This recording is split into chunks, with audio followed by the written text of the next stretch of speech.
Hello, welcome to News Now on TV360. I am Fidelia Aguncha.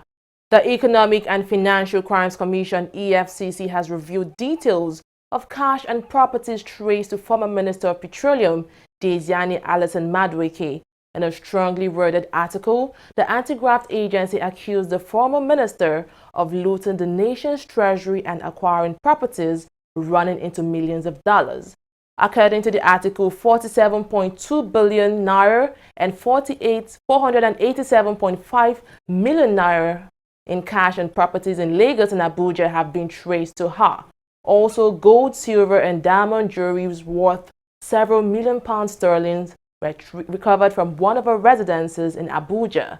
Other properties traced to her are $37.5 million property on Banana Island, Lagos, 2 apartments valued at $350 million, also on Banana Island, 2 properties valued at 1 billion naira in Yaba, Lagos, and 900 million naira property in Port Harcourt, River State capital.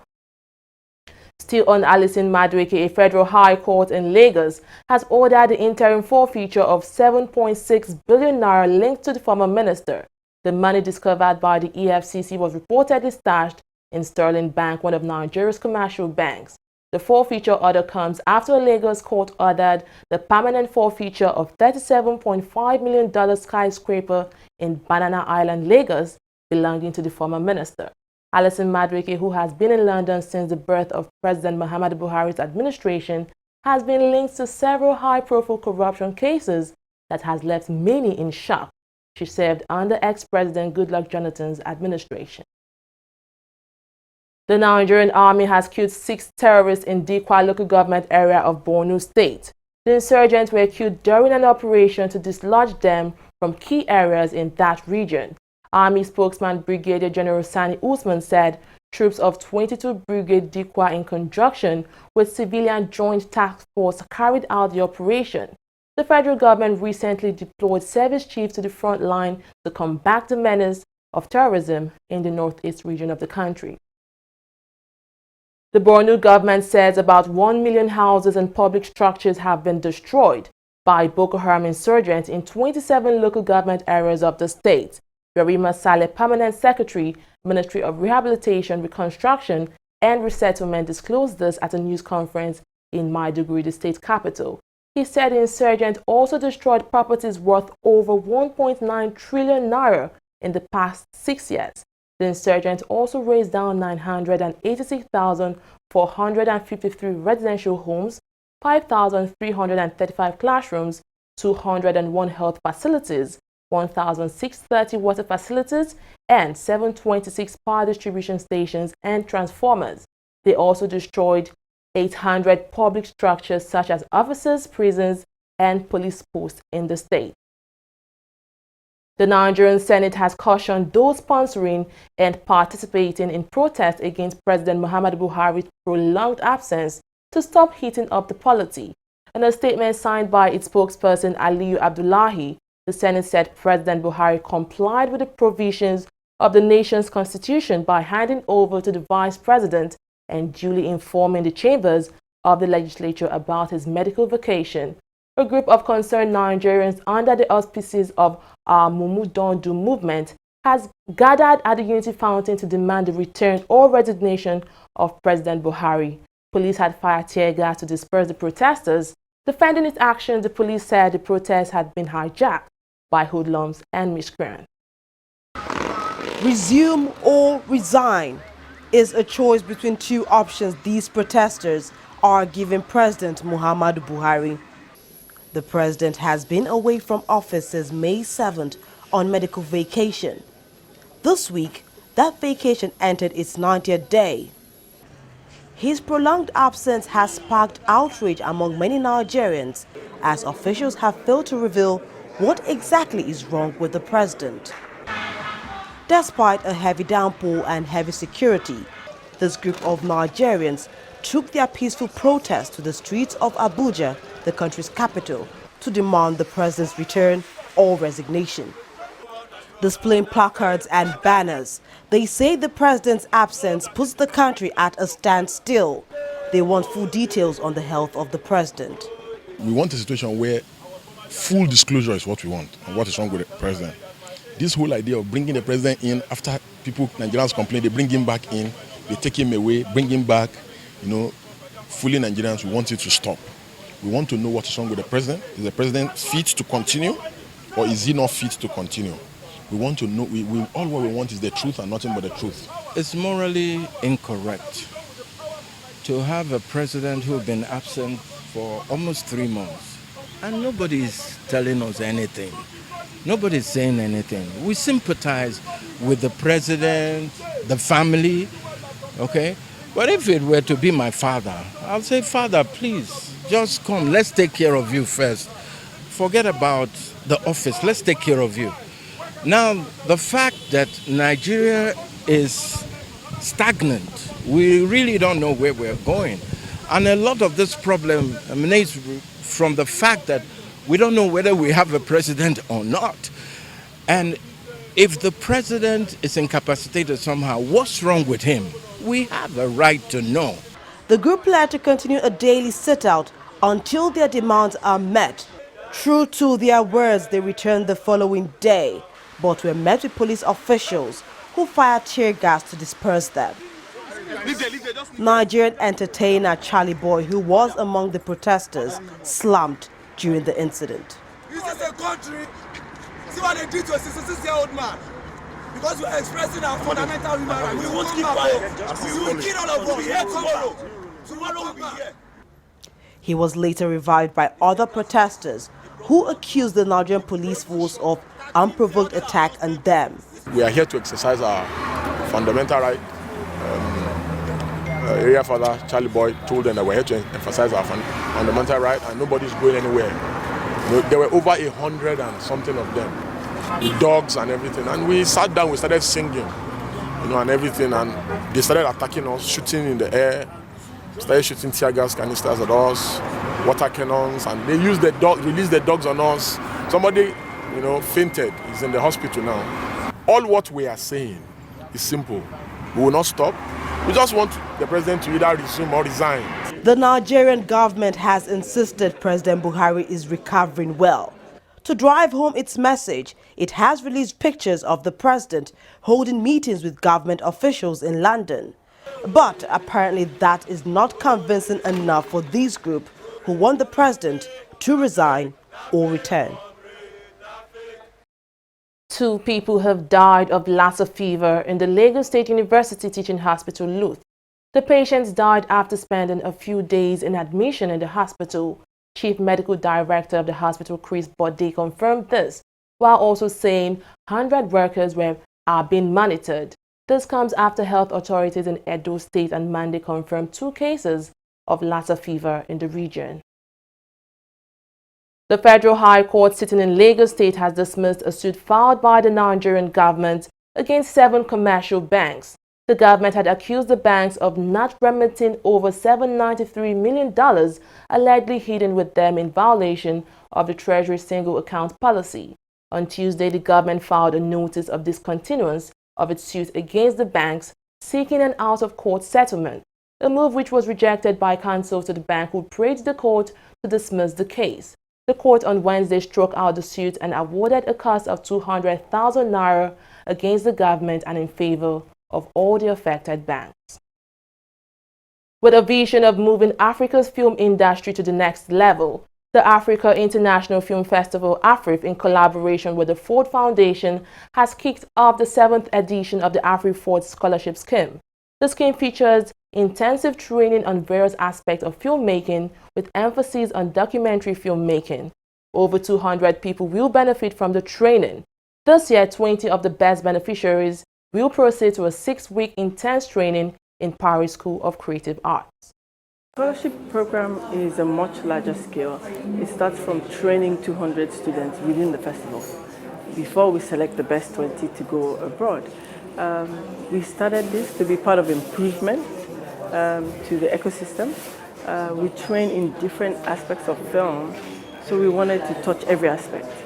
At the time we started, it was a hope to be impactful, whether it be cinematographers, actresses, name it. Now it's no longer a hope, it's a reality. because we've had so many students go on to do so much better, even for themselves. They're generally trying to bridge the gap, to see how things are done differently, to have a hands-on on something different. You've worked in Nigeria, you see how it works here, and you go abroad and have a different vibe, different experience, so that you bring it back home. Last year we had about 2,000, 3,000 people, and they had to select 200. And for the students, I would say this to them now. Those videos you're sending, they really matter. If you can put your all into it, because that's how they actually select the students that go on to the class of 200. There's a video, or they ask you to write a script. So whenever you're doing, a lot of people think it's a joke, and so it's very easy to eliminate them. For the best 20, it depends solely on the lecturers, because they will choose the best 20 in their classes. Words alone can't explain how happy I am being part of this, because it's really going to help my career, and it's actually going to help in every aspect of my life, building what my passion and my dreams are. So I would really say I'm really, really excited. I hope to have a different experience than the ones I'm getting, one-on-one on set, coming on set and learning from the directors and every mistakes I make. But now I'm going into it professionally, I'm going to learn the do's and the don'ts and what to do and what not to do and how to be a better actor in front of the screen and off the screen. So I really think it's going to help me. I'm excited to take on this journey. I feel blessed. I feel proud of myself for being able to come this far. I look forward to gaining all the experiences I need to be able to take on the journey of life when it comes to filmmaking. I really like to go into filmmaking to tell my own African rich culture story, the way I want to say it and the way I want the world to perceive my culture. So I intend taking every opportunity and learning from every given stage that I get to face on this journey, and never letting go of anything. Minister of Science and Technology Ogunaya Ono has inaugurated a committee for competitiveness in raw materials and product development in a bid to fast-track the country's economy. The inauguration took place in Abuja, the nation's capital. While inaugurating the committee, the minister said the national strategy will help reposition the country on the path of sustainable economic development. Nigeria slipped into a recession last year as low crude prices and oil production slashed government revenues, caused dollar shortages, and crippled its economy. IMF projected Nigeria's economy will grow by 0.8% this year. The Kwara State government on Wednesday says Senate President Bukola Saraki has returned the entire money he collected as pension as a two-time governor of the state. The decision to return the money comes days after human rights lawyer Femi Falana asked him to return the money and also surrender the state government house bought for him in Abuja. A statement released by Shola Isiaka, secretary to the Kwara State government, said Saraki refunded the total amount he received as pension. According to him, Saraki wrote to the state government requesting that the money of pension to his account be stopped. Southwest Zone of the People's Democratic Party (PDP) has disowned Ekiti State Governor Ayodele Fayoshi. At a meeting briefing in Lagos State, the Southwest Zone accused the governor of doing all he could to take over the leadership of the party in the Southwest region. The zone says it respects a court ruling in June which upheld the leadership of Makanjola Ogundikpe until further notice.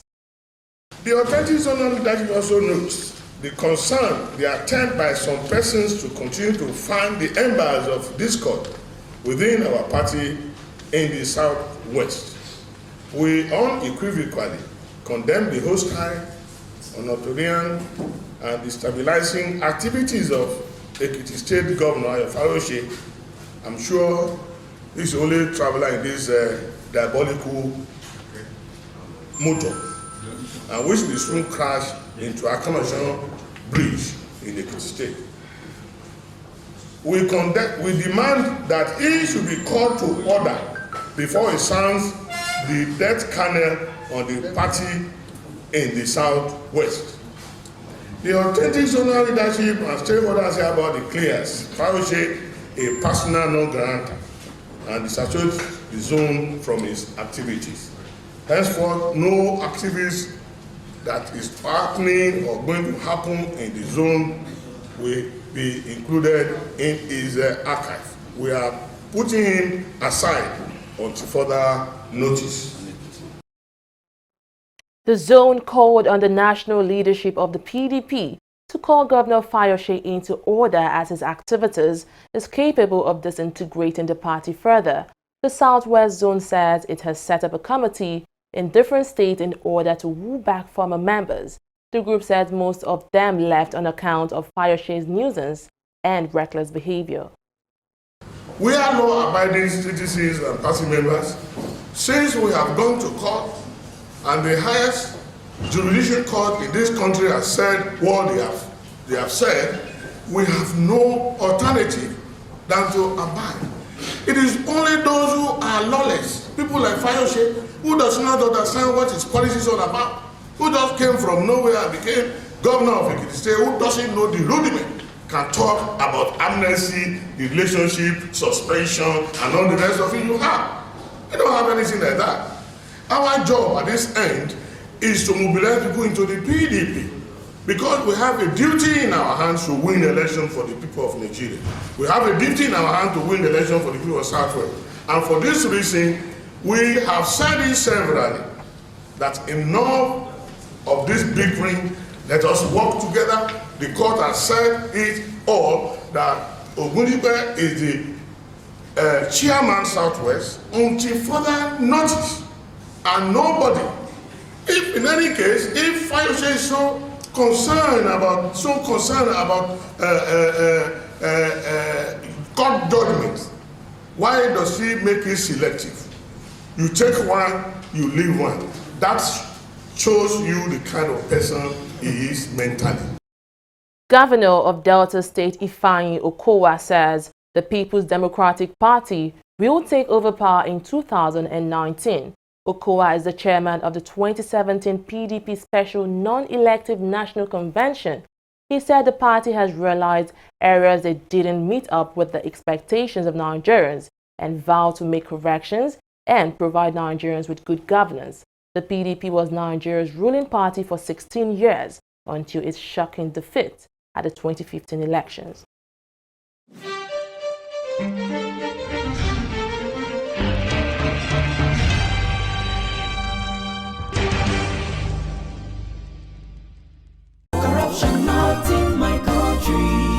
Mr. John!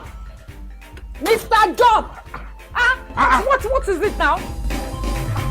What is it now? Please turn down the volume of your music. It's too loud. And how is that your business? It is disturbing me. I can't sleep. And the same way you are disturbing my right to good music and where I enjoy it. Eh? What's wrong with you? Is another person complaining? Maybe we thought that you have lost your mind. Are you having a party? I'm just respecting you, sir. You remember I paid my husband too. You will not understand why we are complaining because you do not care about other people except yourself. Look, the transformation we need in this country begins in this compound. Yes, now. From you, and I. This your selfishness is an offshoot of corruption. And corruption not in my country. Go to your bank. Go. Corruption not in my country.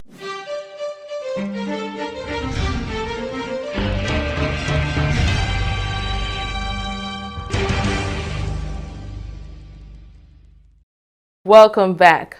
The Central Bank of Nigeria says it plans to sell 62.43 billion naira of treasury bills at an auction on next week. The bank plans to offer 32.43 billion naira in 3-month paper and 30 billion naira of a 6-month bill. Results of the auction will be announced on the same day. Meanwhile, the Apex Bank has injected a total of 195 million in the foreign exchange market with a view to sustain market liquidity and flexibility. Oil prices rose further above $52 a barrel on Wednesday ahead of a U.S. inventory report expected to show crude stocks dropped for a 6th week. Brent crude was up 21 cents at $52.35 a barrel, while U.S. crude added 20 cents at $49.37 a barrel. OPEC officials met on Monday and Tuesday in an effort to boost producers' adherence to the supply cuts, which has been high on average despite relatively low compliance by Iraq and the United Arab Emirates. Protesters and police in Kenya clashed after the leader of the opposition claimed the Electoral Commission's IT system were hacked to manipulate the election results in the country's presidential election.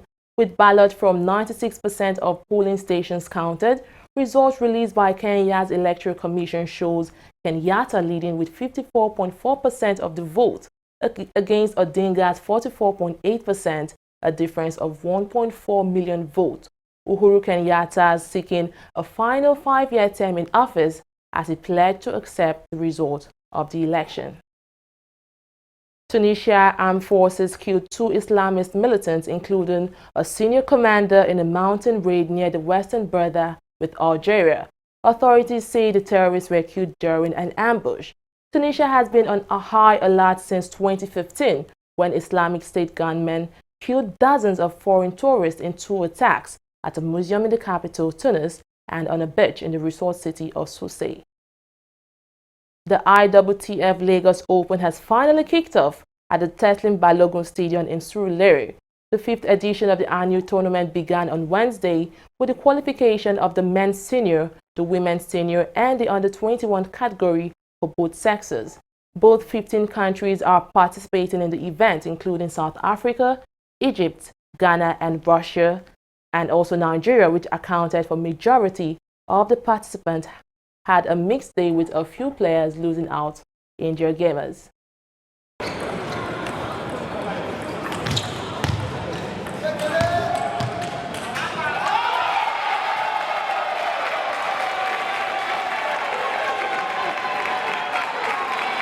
The match I just finished played now is a challenging game. I don't expect what I met on the table, but that may make me get more prepared for the next match. I'm very happy as I won the competition because I have already won 3 now before I meet up to win the match. So I'm very grateful as I win the competition, as I win the game. A participant in the event, South African Theo Kogil, also expressed his pleasure at participating in the tournament. Obviously, it's a tough tournament and there's a lot of Nigerians playing, and because it's in Lagos, the level is very high because everybody loves table tennis in Lagos. So there's not really any expectations, but rather to play to win, just like any other player will play to win. So it's nice to see many good players here and also learn from this tournament. Nigerian duo Blessing Okagbari and Essie Brume will attempt to make history this evening when they foul out for the long jump event at the ongoing 16th IAAF World Championship at the Olympic Stadium in London. They will be seeking to become the first Nigerian women duo to compete at the same championship for places in final of the event. For the duo to turn their dreams into reality, they will have to hit the 6.70-meter qualification mark or be among the top 12 performers at the end of the qualifying series.